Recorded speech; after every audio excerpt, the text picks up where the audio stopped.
Bismillahirrahmanirrahim. Assalamualaikum warahmatullahi wabarakatuh. Waalaikumsalam warahmatullahi wabarakatuh. Yang kami hormati Kepala Sekolah SDN Karanganyar 3, Ibu Sudaryati SPD. Yang kami hormati seluruh hadirin, Bapak Ibu yang hadir dalam ruangan ini yang berbahagia. Pertama-tama, marilah senantiasa kita memanjatkan rasa puja dan puji syukur kita kehadirat Allah Subhanahu wa Ta'ala yang telah melimpahkan rahmat, taufik serta hidayahnya kepada kita semua, sehingga di siang hari yang cerah ini kita dapat berkumpul di ruangan ini dalam keadaan sehat walafiat. Kedua kalinya, sholawat serta salam marilah senantiasa kita sanjungkan kepada junjungan kita, Nabi besar Nabi Muhammad Sallallahu Alaihi Wasallam, yang senantiasa kita nantikan syafaatnya di yaumul qiyamah. Amin. Saya sebagai pembawa acara akan membacakan susunan acara, menyebarkan pemahaman dan pengalaman penerapan budaya positif yang akan disampaikan oleh Ibu Siti Zulaika SPD, CGP Angkatan 10 Kabupaten Ngawi. Susunan acara yang pertama, pembukaan. Acara yang kedua, menyanyikan lagu Indonesia Raya. Acara yang ketiga, sambutan Kepala Sekolah SDN Karanganyar 3. Acara yang keempat, acara inti, menyebarkan pemahaman dan pengalaman penerapan budaya positif. Acara yang kelima, penutup. Marilah kita buka acara pada siang hari ini dengan melafazkan lafaz basmalah bersama-sama. Bismillahirrahmanirrahim. Acara yang kedua, menyanyikan lagu Indonesia Raya. Hadirin kami persilakan berdiri.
Hadirin dipersilakan duduk kembali. Acara yang ketiga, sambutan Kepala Sekolah SDN Karanganyar 3 kepada Ibu Sudaryati SPD, kami persilakan.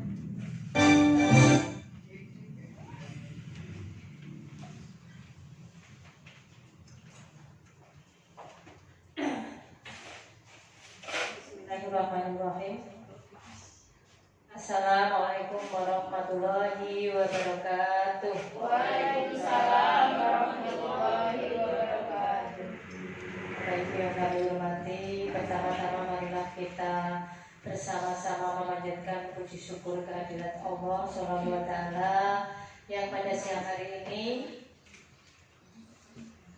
kita bisa berkumpul di ruangan SDN Karanganyar 2 dalam keadaan sehat walafiat. Amin. Sholawat serta salam tidak lupa marilah senantiasa kita curahkan kepada junjungan kita Nabi besar Muhammad Sallallahu Alaihi Wasallam yang kita nantikan syafaatnya di yaumul qiyamah.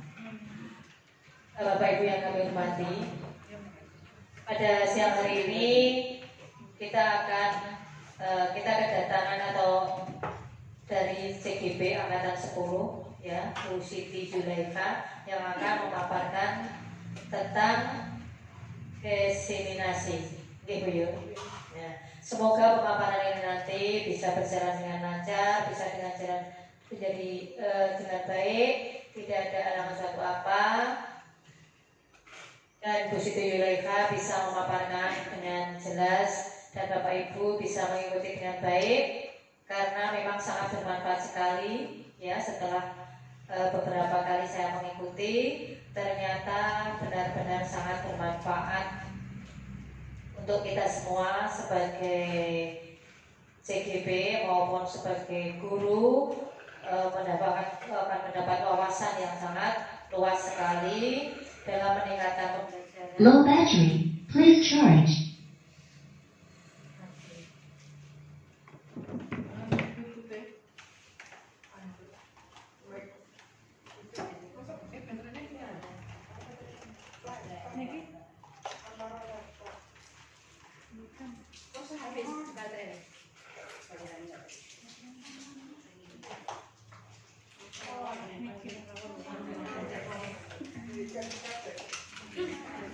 Low battery, please charge. Semoga nanti pemaparan dari Bu Siti Zulaikha bisa untuk atau menambah wawasan kita, tapi meningkatkan lagi kinerja kita sebagai guru yang kita bisa mencontoh ataupun berinspirasi dari CGP yang telah berjalan ini. Low battery, please charge. Saya mengharapkan nanti CGP yang sudah lolos bisa menjadikan seorang pemimpin, karena mau tidak mau mungkin menjadi calon pemimpin, menjadi pemimpin yang sangat baik, yang berpengalaman, yang cerdas, tidak seperti yang pemimpin-pemimpin yang lama seperti saya misalnya. Ya, karena tidak mengenal CGP waktu itu, belum banyak pengalaman mengikuti Bluetooth mode. kegiatan-kegiatan seperti CGP. Connected. Demikian saja sambutan dari saya, tidak panjang lebar karena waktunya sudah siang.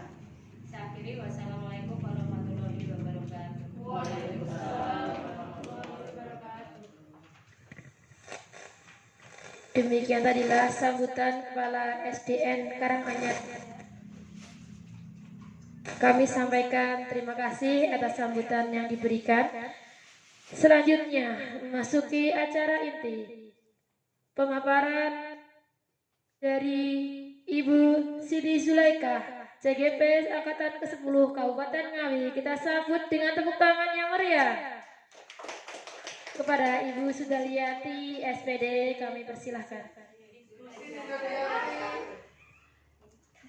Kepada Ibu Siti Zulaikha kami persilahkan.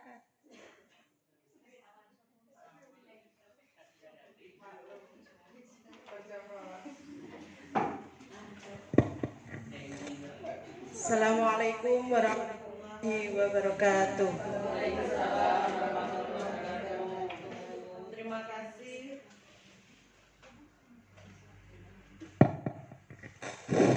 Terima kasih telah hadir di sini.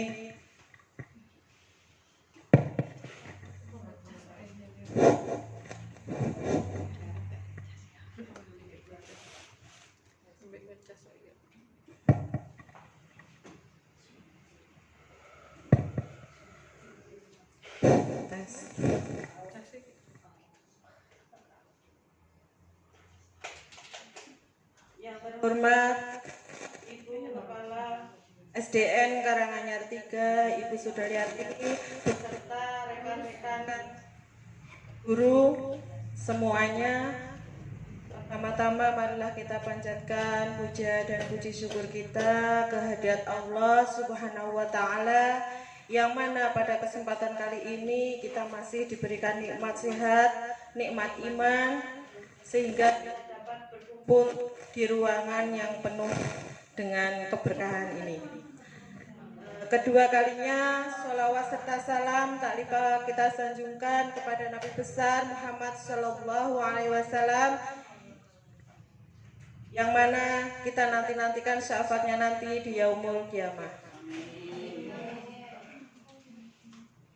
Terima kasih untuk Bapak Ibu guru semua. Di sini kami akan memaparkan tentang menyebarkan pemahaman dan pengalaman penerapan budaya positif.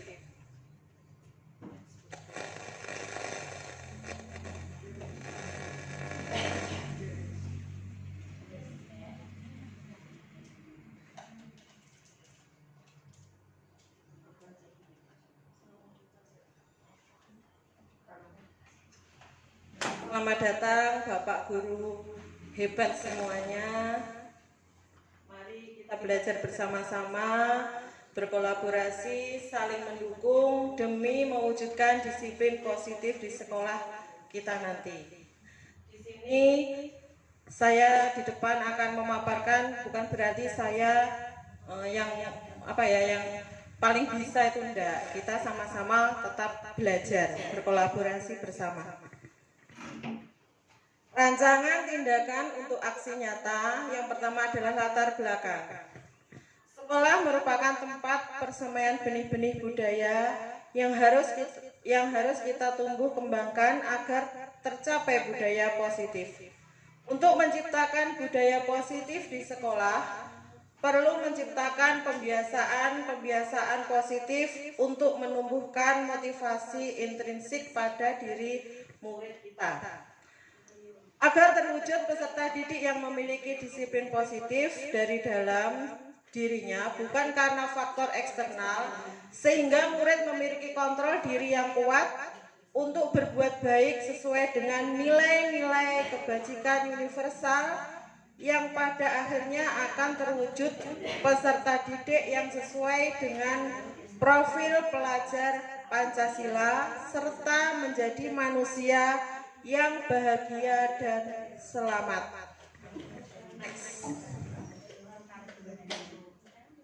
Rancangan tindakan untuk aksi nyata.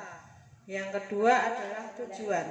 Tujuan kali ini adalah yang pertama, agar murid memiliki motivasi intrinsik dalam melaksanakan disiplin positif. Pada murid kita, motivasi intrinsik itu motivasi yang bagaimana ya? Motivasi yang berasal dari dalam diri anak atau siswa. Kemudian memiliki kontrol diri dalam menerapkan nilai-nilai kebajikan. Terciptanya budaya positif di sekolah sesuai dengan nilai-nilai yang diyakini oleh komunitas sekolah. Artinya pada sekolah itu terdapat budaya positif. Bapak Ibu ada yang tahu? Mungkin bisa dicontohkan budaya positif yang ada di sekolah kita. Membuang sampah ada tempatnya. Mengucapkan salam bila bertemu. 5S. Apa nih 5S? Senyum, Salam dan sopan santun. Kemudian terciptanya hubungan yang harmonis antar semua warga sekolah.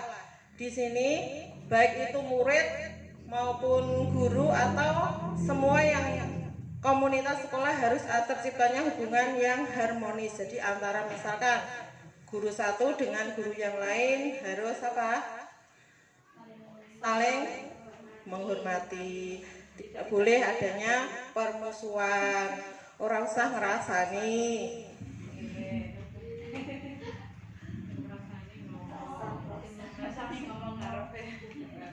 langsung saja di depannya. Lanjut, kemudian adanya kolaborasi antar semua anggota komunitas sekolah untuk menerapkan nilai-nilai kebajikan. Nah, di sini antara guru satu dengan guru yang lain itu harus saling berkolaborasi. Dengan siswa pun juga sama, jadi tidak aku iso orang butuh nih guru yang lain, itu tidak seperti itu, harus saling bekerja sama. Terciptanya sekolah yang aman, nyaman, dan menyenangkan bagi murid. Kemudian terwujudnya profil pelajar Pancasila. Next. Rancangan tindakan untuk aksi nyata. Yang ketiga tadi ada tolak ukur. Murid-murid memiliki motivasi untuk selalu melakukan disiplin positif meskipun tanpa diberikan penghargaan. Artinya setiap sekolah itu pasti adanya namanya peraturan. Nah, di situ sebagai warga sekolah harus bagaimana Ibu-ibu? Mentaati peraturan walaupun tanpa diberikan imbalan. Misalkan tidak datang terlambat. Terciptanya keyakinan kelas. Kemudian adanya hubungan yang harmonis antar semua warga sekolah. Adanya kolaborasi antar semua warga sekolah dalam melaksanakan budaya positif. Rancangan tindakan untuk aksi nyata. Yang keempat yaitu lini masa tindakan. Yang pertama, berdiskusi dengan kepala sekolah mengenai rencana sosialisasi tentang budaya positif di sekolah.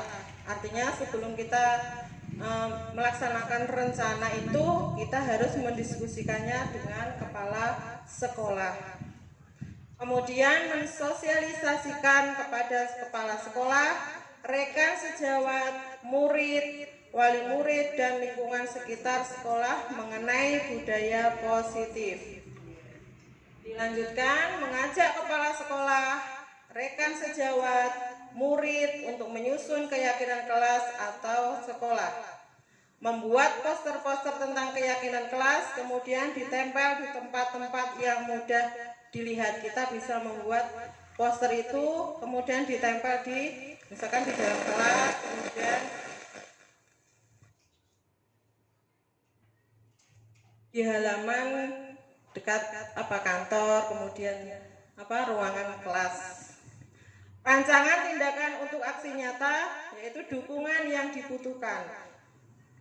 Untuk melakukan aksi nyata ini perlu adanya dukungan yang pertama kepala sekolah, kemudian rekan sejawat antar guru, kemudian ada murid, wali murid, komite sekolah, dan lingkungan sekitar, kemudian fasilitas sekolah.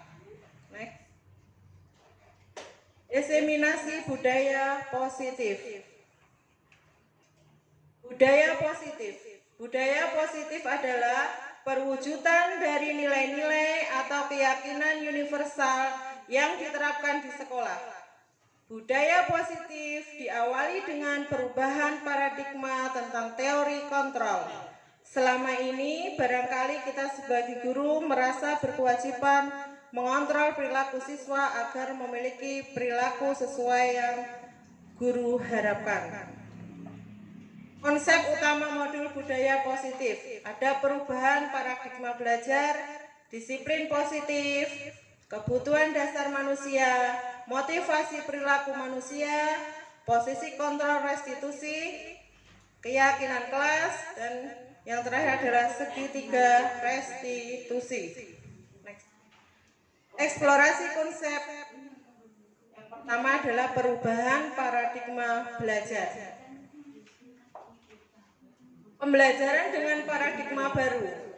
Pembelajaran dengan paradigma baru dirancang dengan prinsip pembelajaran yang terdiferensiasi sehingga setiap siswa belajar sesuai dengan kebutuhan dari tahap perkembangannya untuk mewujudkan profil pelajar Pancasila.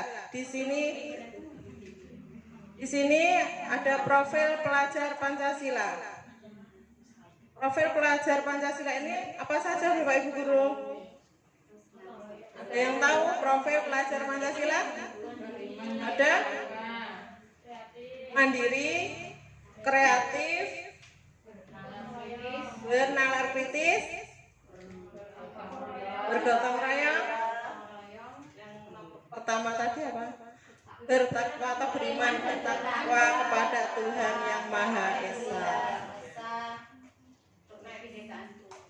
Berkebinekaan global.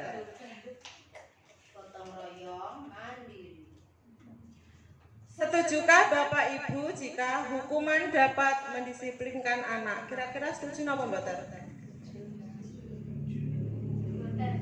Apa mboten? Hukuman dapat mendisiplinkan anak. Kira-kira setuju napa mboten?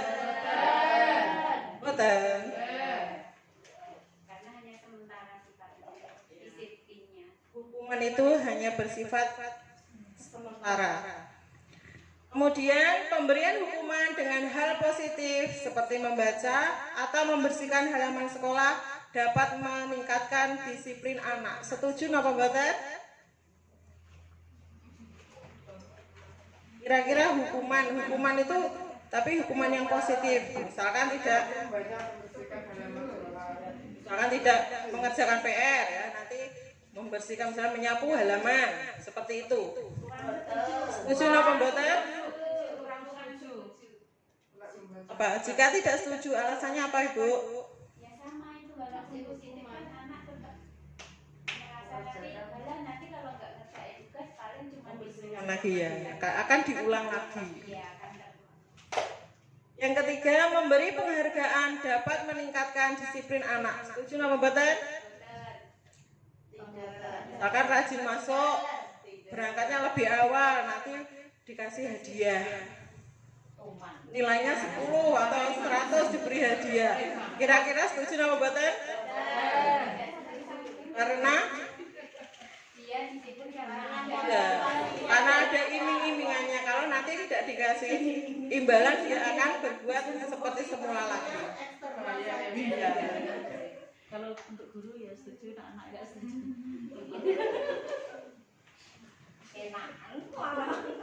Kegiatan kepalan tangan, cobalah buka.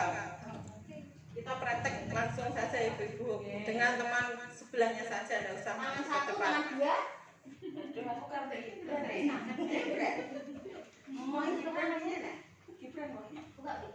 Kegiatan kepalan tangan ada A dan B, Anda dan teman Anda.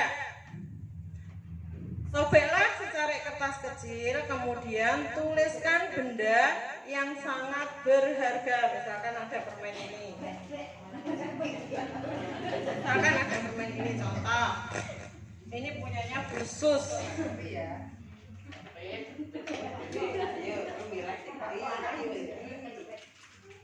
Letakkan di salah satu tangan Anda, misalkan khusus punya permen. Kemudian teman Anda, misalkan sebelahnya ada Putri. Putri mencoba dengan sekuat tenaga membuka kepalan tangannya khusus tadi. Dia meminta dengan membujuk, dirayu-rayu sih, kira-kira bisa apa enggak, dikasih apa tidak.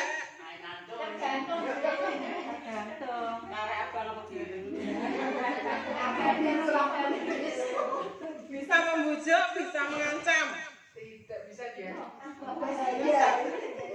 menghardik atau merayu atau menyuap, dikasih lembaran merah-merah.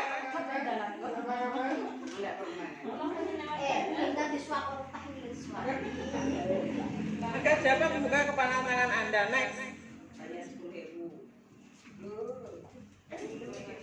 Perubahan paradigma teori kontrol atau teori pilihan atau ilusi kontrol. Yang pertama, ilusi guru mengontrol murid. Ilusi bahwa kritik dan membuat orang merasa bersalah dapat menguatkan karakter. Ilusi bahwa semua penguatan positif, efektif dan bermanfaat. Kemudian ilusi bahwa orang dewasa memiliki hak untuk memaksa. Perubahan paradigma stimulus respon, teori kontrol atau teori pilihan. Siapa sesungguhnya yang memiliki kontrol? Stimulus respon. Di situ kita mencoba mengubah orang agar berpandangan sama dengan kita. Kira-kira bisa napa mboten? Kemudian teori kontrol atau pilihan. Kita berusaha memahami pandangan orang lain tentang dunia. Perilaku buruk dilihat sebagai suatu kesalahan. Apakah semua perilaku buruk itu adalah suatu kesalahan? Kira-kira iya atau tidak? Tidak, karena kadang melakukan perilaku buruk itu ada alasannya. Pasti ada alasannya. Semua perilaku memiliki tujuan. Orang lain bisa mengontrol saya. Adalah diri kita sendiri. Hanya Anda yang bisa mengontrol diri Anda. Saya bisa mengontrol orang lain. Anda tidak bisa mengontrol orang lain. Pemaksaan ada pada saat bujukan gagal, dibujuk rayu. Kira-kira bisa?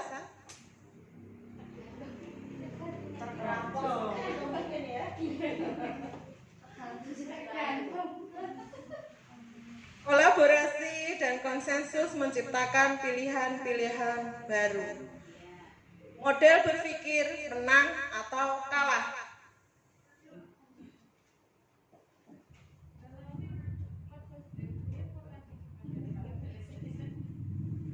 Eksplorasi konsep yang nomor 2 adalah disiplin positif.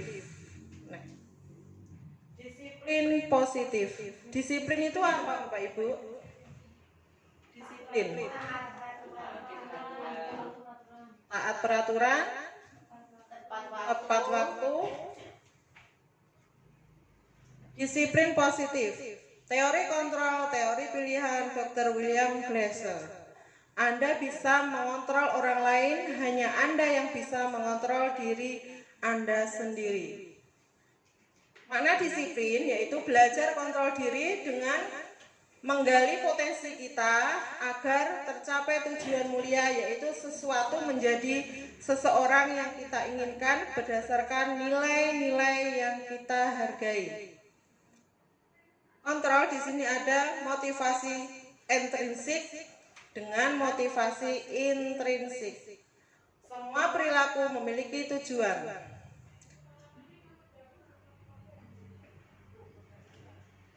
Motivasi intrinsik untuk menghindari hukuman, kemudian untuk mendapatkan imbalan. Contoh, motivasi ekstrinsik itu berasal dari luar. Misalkan kita rajin belajar, nilainya bagus, kemudian kita mendapatkan hadiah. Contoh misalkan anak kita yang kecil ya Bu, nanti kalau nilainya bagus ibu belikan HP, misalkan seperti itu. Contoh saja ekstrinsik seperti itu. Kemudian untuk menghargai diri sendiri adalah motivasi intrinsik. Nilai-nilai kebajikan universal, ada keyakinan kelas. Model berpikir menang-menang, kolaborasi, dan bersensus menciptakan pilihan-pilihan baru. 5. Posisi kontrol. Nomor 1 adalah penghukum, 2. Pembuat rasa bersalah, yang ketiga sebagai teman, yang keempat pemantau, yang 5 sebagai manajer. Yang pertama adalah penghukum. Secara tidak langsung kita sebagai guru seringkali menerapkan yang namanya menjadi seorang penghukum. Kenapa mboten Bapak Ibu? Tanpa kita sadari kita sering melakukan sebagai penghukum. Kemudian pembuat rasa bersalah ini kita juga sering melakukannya. Sering memarahi murid-murid kita. Yang nomor 3 adalah sebagai teman. Kira-kira kita sudah pernah melakukan? Tanpa kita sadari kita juga sering melakukan. Kemudian pemantau, yang kelima adalah manajer. Sebagai manajer biasanya ini adalah ibu atau bapak kepala sekolah sebagai pemantau. Segitiga restitusi. Yang pertama adalah menstabilkan identitas, validasi kebutuhan, menanyakan keyakinan kelas. Realitas kebutuhan kita berbeda-beda. Kita berusaha memahami pandangan orang lain tentang dunia. Setiap orang memiliki gambaran-gambaran yang berbeda. 5 kebutuhan dasar manusia. Bertahan hidup, penguasaan, kasih sayang, rasa diterima, kesenangan, dan kebebasan. Next. Apakah makna disiplin tadi? Disiplin itu berasal dari bahasa Latin yaitu disciplina, yang artinya belajar. Makna asal dari kata ini berkonotasi dengan disiplin diri pada murid-murid Socrates and Plato.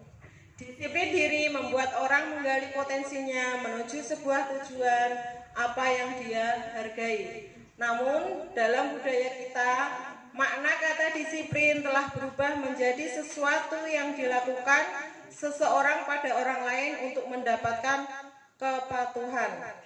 Kecenderungan umum adalah menghubungkan kata disiplin dengan ketidaknyamanan, bukan dengan apa yang kita hargai atau pencapaian suatu tujuan mulia.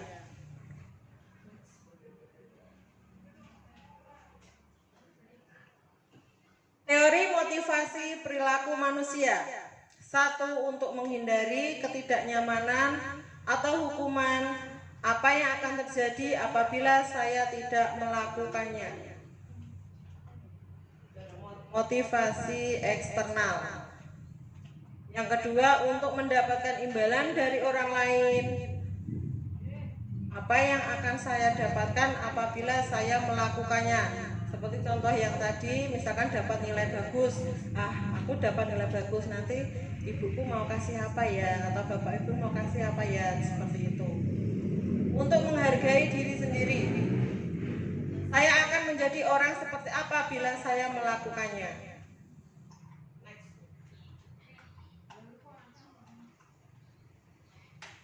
Teori motivasi perilaku manusia. Yang pertama, untuk menghindari ketidaknyamanan tadi atau hukuman. Apa yang akan terjadi apabila saya tidak melakukannya? Jadi ada suatu peraturan, misalkan tidak mengerjakan PR, nanti mengerjakan di luar kelas, seperti itu. Kemudian untuk mendapatkan imbalan dari orang lain. Apa yang akan saya dapatkan apabila saya melakukannya? Itu berarti tadi apa? Ada imbalan atau motivasi ekstrinsik. Untuk menghargai diri sendiri, saya akan menjadi orang yang seperti apa bila saya melakukannya. Dihukum oleh penghargaan. Bahwa penghargaan berlaku sama dengan hukuman dalam arti meminta atau membujuk seseorang melakukan sesuatu untuk memenuhi suatu tujuan tertentu dari orang yang meminta atau membujuk. Dorongan eksternal dan akan ada faktor ketergantungan. Beberapa dampak dari pemberian penghargaan. Jadi memberikan penghargaan kepada anak atau contohnya memberi pujian, memberi hadiah itu juga berdampak pada anak. Pengaruh jangka pendek dan jangka panjang. Penghargaan menghukum.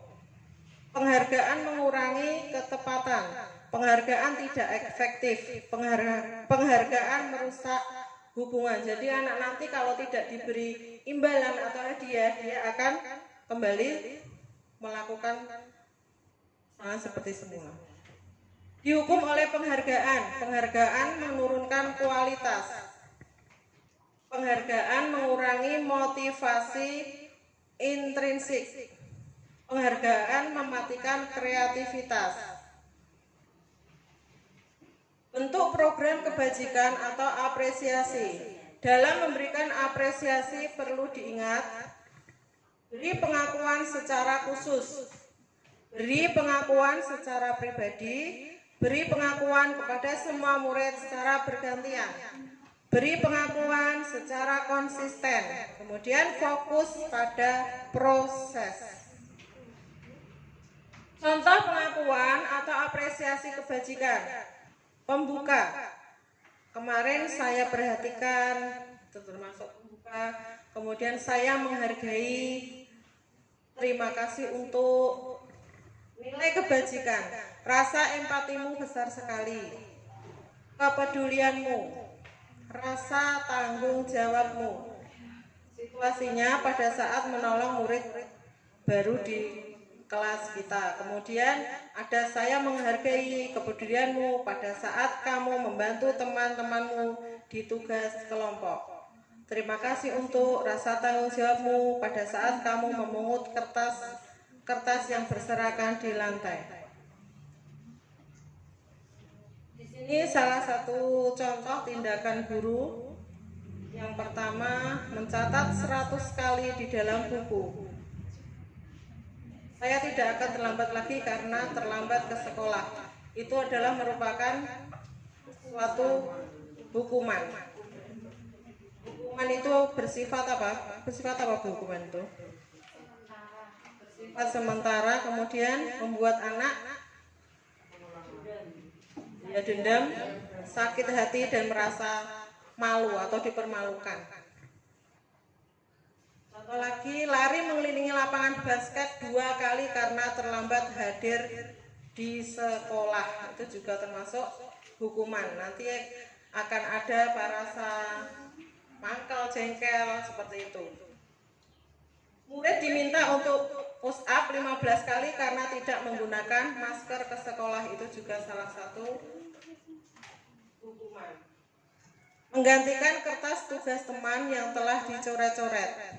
Termasuk konsekuensi. Membersihkan tumpahan air di meja tulis karena tersenggol pada saat belajar. Termasuk konsekuensi. Kemudian murid disuruh untuk tidak menggunakan atau mengenakan sepatu seharian di sekolah karena tidak mengenakan sepatu hitam. Itu adalah salah satu contoh dari hukuman. Lari mengelilingi lapangan basket 2 kali karena terlambat 10 menit untuk pelajaran atau olahraga. Konsekuensi. Next. Perbedaan hukuman dan konsekuensi. Hukuman adalah sesuatu yang menyakitkan harus terjadi. Setiap orang atau anak yang dihukum pasti merasa sakit hati. Anak membenci kedisiplinan. Mesti ada rasa benci, kemudian paksaan, mau tidak mau ya harus kita lakukan atau kita kerjakan. Mendorong anak menyakiti diri sendiri. Konsep diri yang buruk. Dampak dari hukuman itu konsep diri yang buruk. Anak belajar untuk menyembunyikan kesalahan. Adanya rasa marah, rasa bersalah, dipermalukan, merasa tak dihargai. Tapi ini juga sering kita lakukan. Misalkan contoh hari Senin waktu upacara, misalkan anak tidak memakai perlengkapan, tidak pakai topi ataupun dasi, mereka disuruh berdiri di depan. Anak-anak juga merasa sebenarnya merasa bersalah juga, kemudian dipermalukan, kan dilihat teman-temannya juga ada rasa malu sebenarnya gitu. Tapi kita secara tidak langsung sering melakukannya. Kita beralih ke konsekuensi. Konsekuensi itu adalah sesuatu yang harus terjadi, membuat anak merasa tidak nyaman dalam jangka waktu pendek. Anak menghargai disiplin. Stimulus tanggapan mendorong anak agar mudah menyesuaikan diri. Konsep diri yang baik. Anak belajar untuk mematuhi peraturan. Kemudian kehilangan hak, dibuat tidak nyaman diasingkan untuk sementara waktu.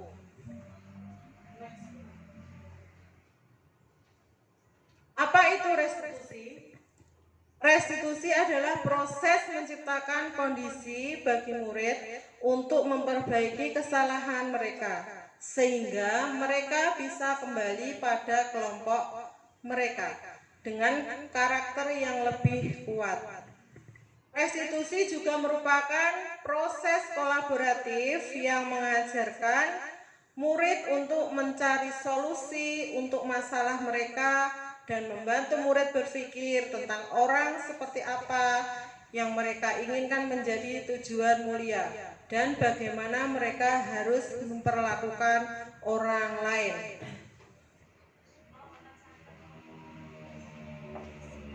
Ini ada sedikit cuplikan dari video restitusi budaya positif. Salam dan bahagia Ibu dan Bapak Guru, selamat datang di modul restitusi.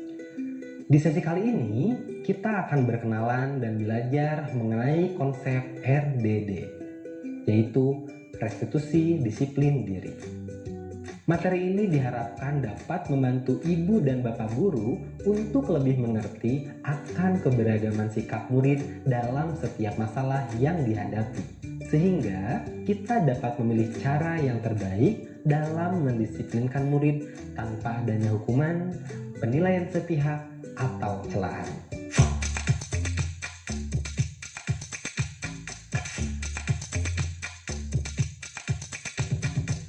Ibu dan Bapak Guru, yuk kita mengingat kembali beberapa metode pendisiplinan yang pernah kita lakukan. Apakah kita pernah menggunakan model STRAP? Atau kita menggunakan model mengambil dan mengurangi hal yang mereka senangi? Terkadang sebagai guru kita melakukan beberapa model pendisiplinan dengan harapan murid tidak akan mengulangi lagi kesalahan yang sama. Pada kenyataannya, beberapa murid kembali melakukan hal yang sama. Kita pun menjadi jengkel, tetapi kita tetap mengulang model pendisiplinan yang sama. Pada akhirnya, kita merasa tidak berhasil dalam mendidik. Tidak sedikit guru berpikir dan memberi label bahwa murid ini bandel, murid ini nakal, atau murid ini susah, tidak bisa diubah, dan seterusnya. Praktik pendisiplinan seperti ini sangat melelahkan dan membuat putus asa. Perasaan ini juga dialami oleh Dayan Gosen. Dari pengalaman tersebut, Gosen menawarkan sebuah konsep yang disebut restitusi untuk pembentukan disiplin diri. Restitusi adalah metode untuk penyusunan kembali model disiplin di sekolah. Restitusi berfokus pada solusi atau pemecahan masalah yang bisa dilakukan, bukan pada masalahnya. Restitusi mengajak murid untuk mengidentifikasi kembali tindakannya, sehingga dia bisa menganalisis dan memikirkan langkah yang tepat dalam pemecahan masalahnya. Lalu, mengapa restitusi itu muncul dan baik untuk dilakukan? Berikut 6 landasan filosofinya.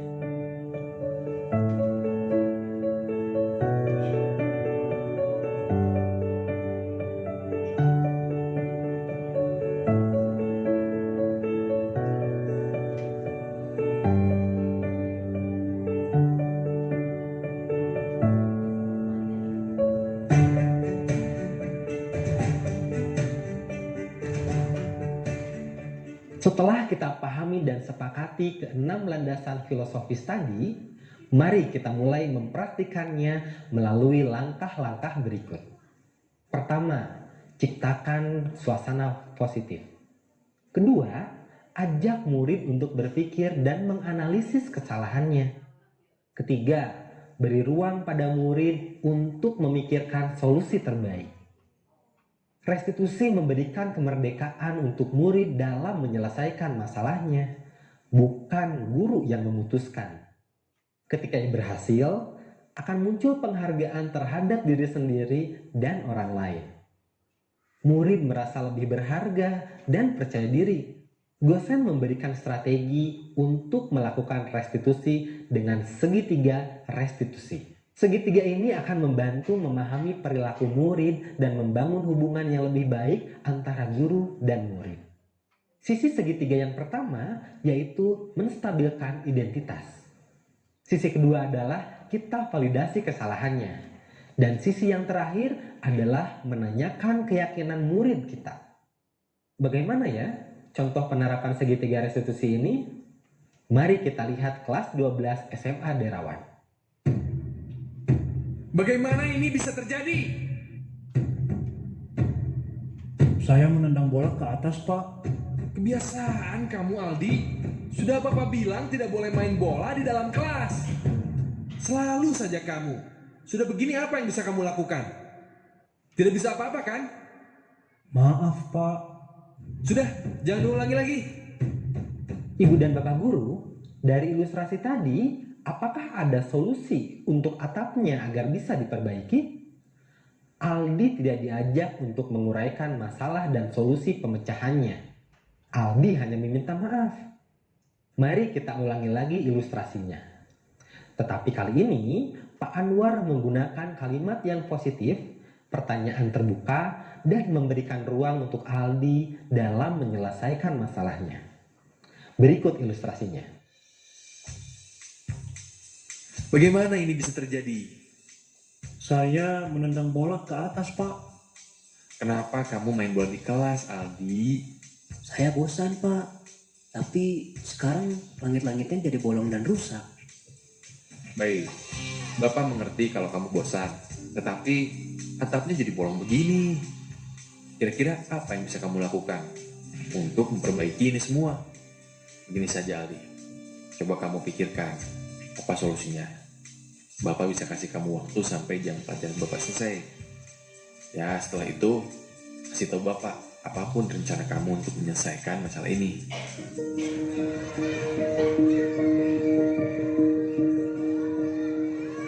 Maaf, Pak.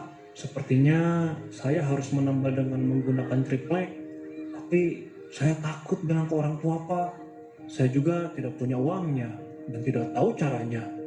Baik, terima kasih atas idenya, Aldi. Gini saja, Bapak bisa bantu kamu bicara dengan orang tua kamu untuk menceritakan masalah ini dan juga untuk masalah uang. Lalu kamu bisa ke Mang Acim untuk meminta tolong membantu memperbaiki atap kelas. Apakah itu membantu?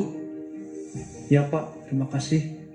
Di ilustrasi kedua tadi, Pak Anwar menggunakan kalimat konstruktif yang berfokus pada solusi dan memberikan bantuan sesuai dengan tugas dan tanggung jawabnya sebagai guru. Terlihat juga perbedaan dari intonasi suara dari kedua ilustrasi tadi. Sehingga Aldi tidak terbebani, terhakimi, dan terpojok. Aldi menjadi lebih terbuka untuk berpikir dan memikirkan solusi daripada berfokus pada masalah. Pak Anwar membantu Aldi melakukan proses restitusi. Penerapan segitiga restitusi sudah dilakukan Pak Anwar pada ilustrasi kedua. Dia bersikap tenang saat bertanya, lalu menanyakan alasan dibalik perilaku Aldi, dan membimbing Aldi untuk memperbaiki masalahnya. Dengan ini, segitiga restitusi sudah berjalan dengan baik. Bagaimanakah proses detail dari pelaksanaan segitiga restitusi? Kita akan bahas pada materi selanjutnya ya. Ibu dan Bapak Guru sekalian, mari kita refleksikan lagi tentang proses dan model disiplin yang sudah kita lakukan selama ini. Bagaimana proses disiplin yang sudah kita terapkan? Apakah sudah sesuai dengan konsep restitusi? Jika belum, apa yang bisa kita perbaiki agar proses restitusi bisa kita terapkan di sekolah? Mari kita evaluasi kembali metode disiplin kita. Jangan lupa bahwa restitusi ini membutuhkan proses dan waktu. Jangan menyerah ya. Selamat belajar. Salam dan bahagia, Ibu dan Bapak Guru hebat.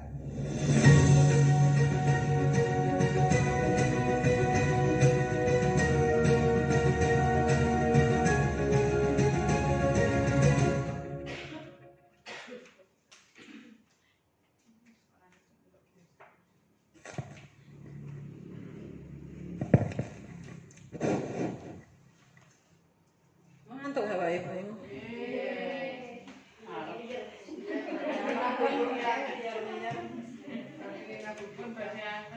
Capek. Bisa merenggangkan otot-ototnya sebentar, mungkin pijat. Kita bisa apa?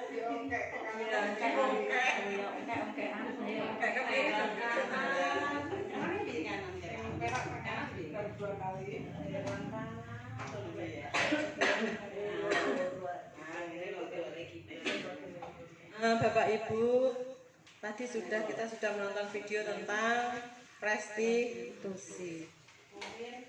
Pembelajaran apa yang dapat kita ambil dari video yang tadi?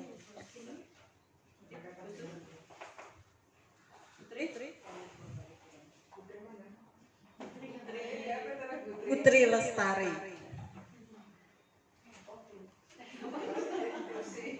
Restitusi itu tidak bisa membutuhkan waktu, jadi tidak harus langsung kita laksanakan, itu tidak, harus melalui proses. Mungkin Bu Lili yang dapat direfleksikan dari video tadi, Kalau kita melakukan restitusi itu hasilnya anak itu akan menemukan solusinya sendiri atas permasalahan yang dihadapi. Jadi anak itu akan tidak merasa bersalah ya, tapi dengan kesalahannya itu anak akan lebih berpikir bahwa dia akan timbul disiplin dari dalam dirinya seperti itu. kita lanjut ya Bapak Ibu.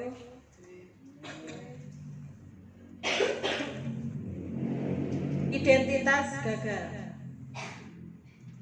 Di sini ada identitas gagal, ada identitas sukses. Yang pertama kita bahas adalah tentang identitas gagal, yaitu hukuman.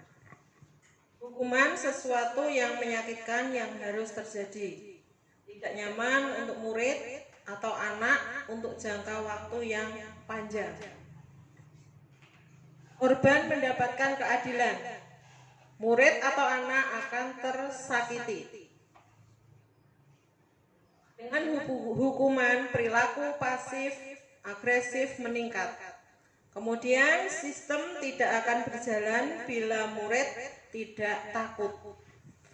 Berlaku hanya pada sebuah institusi, tidak berlanjut.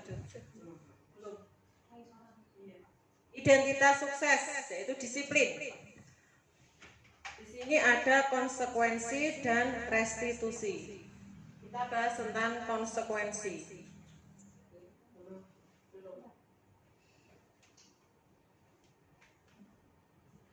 Konsekuensi sesuatu yang harus terjadi, tidak nyaman untuk murid dan anak untuk jangka waktu pendek.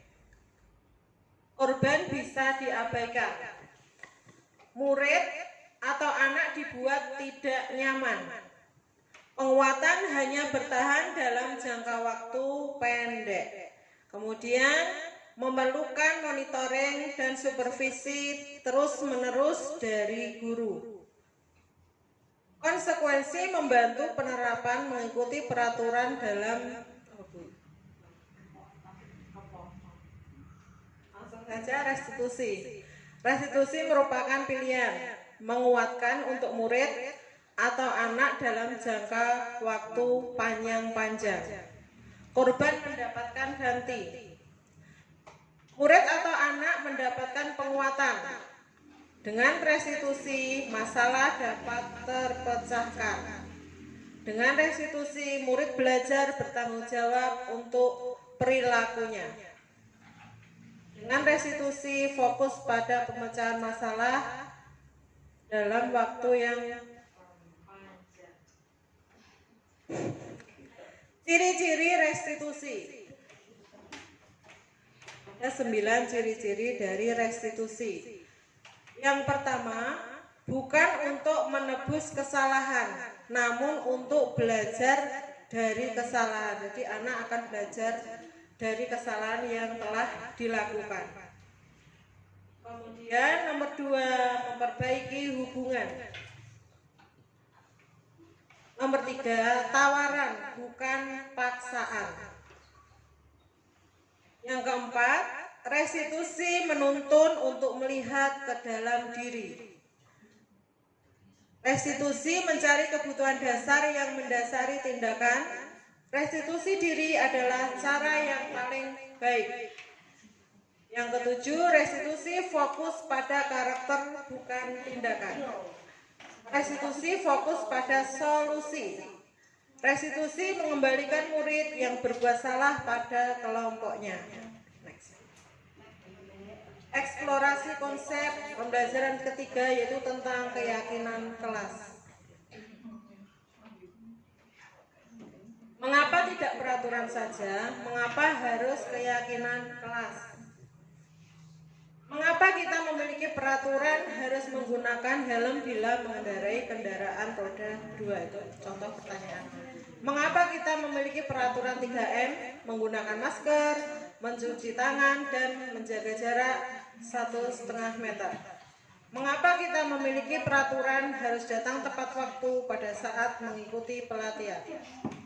Untuk mendukung motivasi intrinsik, kembali ke nilai-nilai atau keyakinan-keyakinan lebih menggerakkan seseorang dibandingkan mengikuti serangkaian peraturan-peraturan.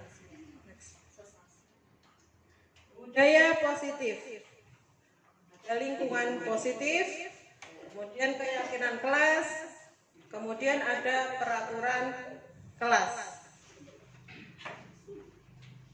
Prosedur pembuatan keyakinan kelas. Mempersilahkan warga sekolah atau murid-murid di sekolah atau kelas untuk bercurah pendapat tentang peraturan yang perlu disepakati di sekolah ataupun di kelas. Kemudian mencatat semua masukan-masukan para murid atau warga sekolah di papan tulis atau di kertas besar, kertas ukuran poster, di mana semua anggota kelas bisa melihat hasil curah pendapat. Kemudian susunlah keyakinan kelas sesuai prosedur pembentukan keyakinan sekolah atau kelas. Gantilah kalimat-kalimat dalam bentuk negatif menjadi hal yang positif. Contoh, kalimat negatif, jangan berlari di kelas atau koridor, itu bisa diganti dengan kalimat positif, berjalanlah di kelas atau koridor. Tinjau kembali daftar curah pendapat yang sudah dicatat. Tinjau ulang keyakinan sekolah atau kelas secara bersama-sama. Setelah keyakinan sekolah atau kelas selesai dibuat, maka semua warga kelas dipersilahkan meninjau ulang dan menyetujuinya dengan menandatangani keyakinan sekolah atau kelas tersebut, termasuk guru dan semua warga sekolah. Keyakinan sekolah atau kelas selanjutnya bisa diletakkan di dinding kelas di tempat yang mudah dilihat semua warga kelas. Kegiatan pendalaman keyakinan kelas. Ada hormat itu terdengar, terlihat, dan berperilaku. Terdengar, contoh dari terdengar adalah satu orang berbicara, yuk saya bantu, kita bisa selesaikan bersama-sama. Terima kasih, tolong ya, permisi, boleh saya pinjam, nanti akan segera saya kembalikan. Itu yang terdengar. Kemudian yang terlihat, berempati terhadap perasaan orang lain, memegang barang milik orang lain hanya dengan izinnya, mendengarkan dengan seksama, senantiasa berbuat baik, kemudian berbagi, berperilaku, tersenyum ramah, memberikan salam hormat seperti berjabat tangan, namaste, meletakkan tangan di dada atau salim, memberikan ruang bekerja, postur tubuh yang tenang. Rasa hormat tampak seperti, kemudian ada tidak tampak seperti. Yang tampak seperti datang tepat waktu. Tidak tampak seperti sering hadir terlambat. menyapa teman dan guru setiap hari, tak acuh kepada teman dan guru, tampak seperti mengembalikan barang teman yang telah dipinjam dan mengucapkan terima kasih. Yang tidak tampak seperti adalah tidak mengembalikan barang yang telah dipinjam dan meletakkan sembarangan. Bekerja, tampak seperti tekun bekerja dan menyimak guru. Tidak tampak seperti tidak mendengarkan guru dan acuh tak acuh. Kemudian menyerahkan tugas tepat waktu. Tidak tampak seperti tugas tidak diberikan. Di sini ada peraturan dan keyakinan kelas. Peraturan: selalu kembalikan buku ke tempatnya. Sesuai dengan keyakinan kelas, tanggung jawab. Dilarang mengganggu orang lain. Keyakinan kelas: menghormati orang lain. Hadir di sekolah 15 menit sebelum pembelajaran dimulai. Keyakinan kelas: menghormati orang lain, berkomitmen. Dilarang melakukan kekerasan. Keyakinan kelas: keselamatan, menghormati orang lain. Dilarang menggunakan narkoba. Keyakinan kelas adalah kesehatan, bergantian atau menunggu giliran, menghormati orang lain, bersabar. Gunakan masker, kesehatan, keselamatan. Jangan berlari di kelas atau koridor. Keyakinan kelasnya adalah keselamatan dan keamanan. Eksplorasi konsep yang keempat yaitu kebutuhan dasar manusia dan dunia berkualitas. Kebutuhan dasar manusia itu adalah kasih sayang dan rasa diterima. Kemudian ada penguasaan, bertahan hidup, kesenangan, dan kebebasan. Eksplorasi konsep yang kelima adalah 5 posisi kontrol. 5 posisi kontrol yang pertama adalah guru sebagai penghukum, kemudian pembuat merasa bersalah, menjadi teman, menjadi pemantau, dan menjadi manajer. 5 posisi kontrol.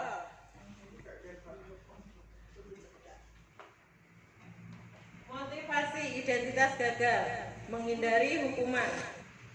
Kemudian ada identitas berhasil atau sukses, identitas berhasil, sukses, kontrol diri. Ada penghukum, membuat orang merasa bersalah, menjadi teman, menjadi pemantau, dan menjadi manajer.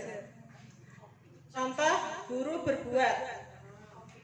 Penghukum, ini sering tidak sengaja kita sering melakukannya, adalah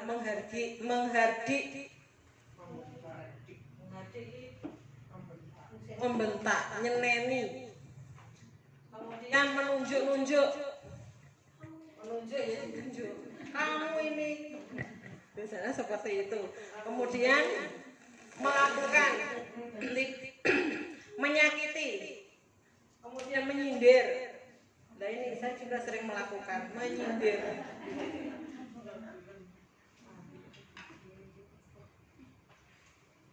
Guru berkata, kalau kamu tidak melakukannya, awas ya.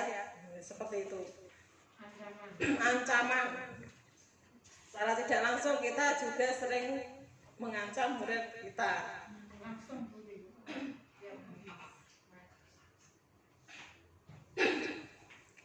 Kemudian ada hasil. Membentak atau menyalahkan orang lain, kemudian berbohong. Kalian dengan dunia berkualitas, ada murid meletakkan guru di luar dunia berkualitas. Murid berkata, biarkan saja, nanti juga marah-marah lagi. Kadang murid kita juga seperti itu kalau masa di rumah nih. Kemudian dampak pada murid mengulangi kesalahan yang pernah dilakukan. Itu juga sering terjadi. Di Senin apa besok hari ini, lagi besok diulangi lagi, seperti itu. Kemudian membuat orang merasa bersalah. Guru Guru berbuat berceramah dan mengatakan seharusnya kamu begini ya, seperti itu. Kemudian ibu kecewa. Guru berkata, kamu sudah tahu, ibu lelah sekali mengatakannya. Ibu stres. Kita di rumah pun seperti itu kalau menasehati anak kita. Pusing gitu. Menyembunyikan atau menyangkal atau berbohong. Murid meletakkan guru di dalam dunia berkualitas. Maafkan saya, merasa rendah diri. Kemudian guru sebagai teman membuatkan alasan-alasan untuk muridnya. Ayolah, lakukan demi ibu. Masa kamu tidak mau? Ingat tidak, ibu pernah bantu. Hasilnya adalah ketergantungan.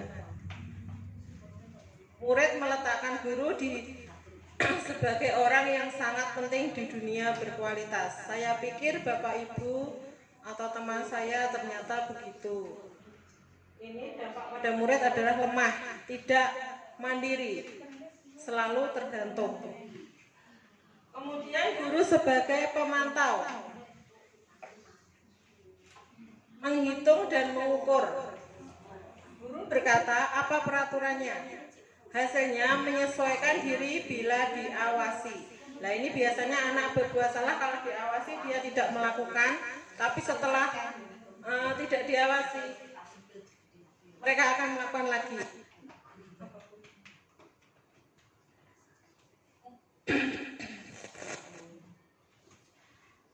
Pernyataan, saya kecewa sekali dengan kamu.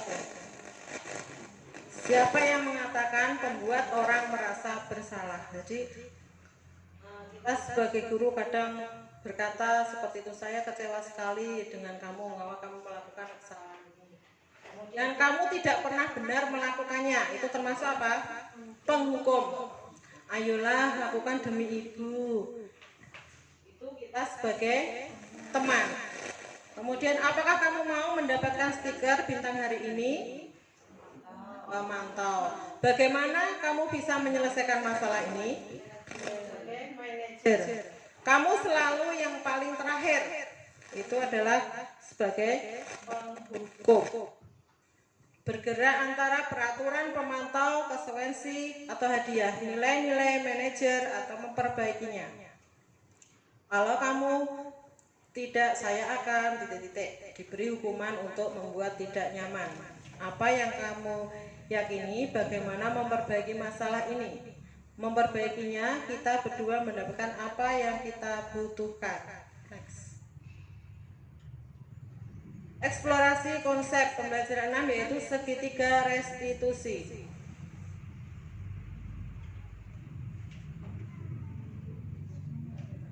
Segitiga restitusi. Tadi sudah kita bahas, sudah kita lihat videonya. Ada validasi kebutuhan, ada menstabilkan identitas, kemudian menanyakan keyakinan. Bagian dasar dari segitiga restitusi bertujuan untuk mengubah identitas anak dari orang yang gagal karena melakukan kesalahan menjadi orang yang sukses. Anak yang melanggar peraturan karena sedang mencari perhatian adalah anak yang sedang mengalami kegagalan. Dia mencoba untuk memenuhi kebutuhan dasarnya, namun ada benturan. Kalau kita mengkritik dia, maka kita akan tetap membuatnya dalam posisi gagal. Kalau kita ingin ia menjadi reflektif, maka kita harus meyakinkan si anak dengan cara mengatakan kalimat-kalimat seperti di bawah ini. Berbuat salah itu tidak apa-apa. Tidak ada manusia yang sempurna. Saya juga pernah melakukan kesalahan seperti itu. Kita bisa menyelesaikan ini. Bapak atau ibu tidak tertarik mencari siapa yang salah, tetapi bapak ibu ingin mencari solusi dari permasalahan ini. Kamu berhak merasa begitu. Apakah kamu sedang menjadi teman yang baik buat dirimu sendiri? Seperti tadi ini menstabilkan identitas, kemudian menanyakan keyakinan, validasi kebutuhan. Intervensi 30 detik. Dapat kita renungkan, apakah kamu berbuat lebih baik? Apakah saat ini kamu sedang menjadi orang yang sedang kamu inginkan?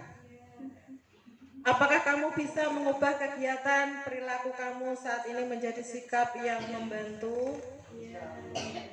Apakah wajar membuat kesalahan? Bisakah kita memperbaikinya? Apa yang kamu lakukan saat ini?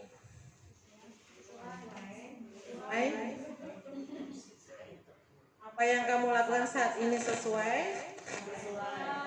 Kapan kamu siap untuk memulai?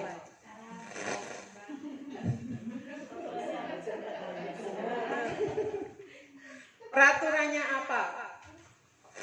Sepertinya kamu punya masalah. Saya bisa bantu apa? Saat ini kamu seharusnya berbuat apa? Apa yang bisa saya bantu agar kamu bisa melakukannya? Apakah saya bisa bantu kamu agar dapat segera mulai? Apakah tugas kamu saat ini? Bagaimana kamu ingin diperlakukan pada kegiatan ini? Bisakah kamu melakukannya? Apa yang kamu inginkan? Peraturannya apa? Terima kasih. Demikian pemaparan dari kami. Semoga dapat bermanfaat bagi kita semua. Terima kasih. Wassalamualaikum warahmatullahi wabarakatuh.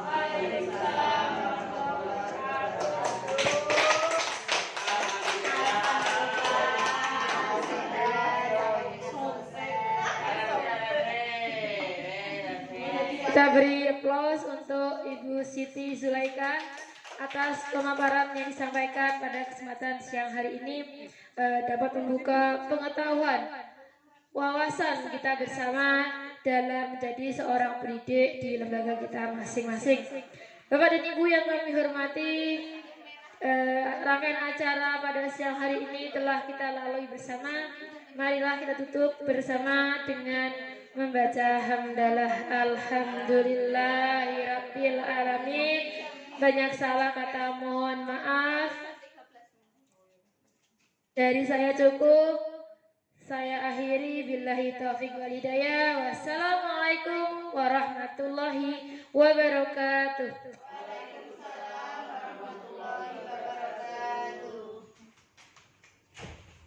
Ada tambahan monggo? Napa sugeng kondur? Mugi konduripun saking palenggan.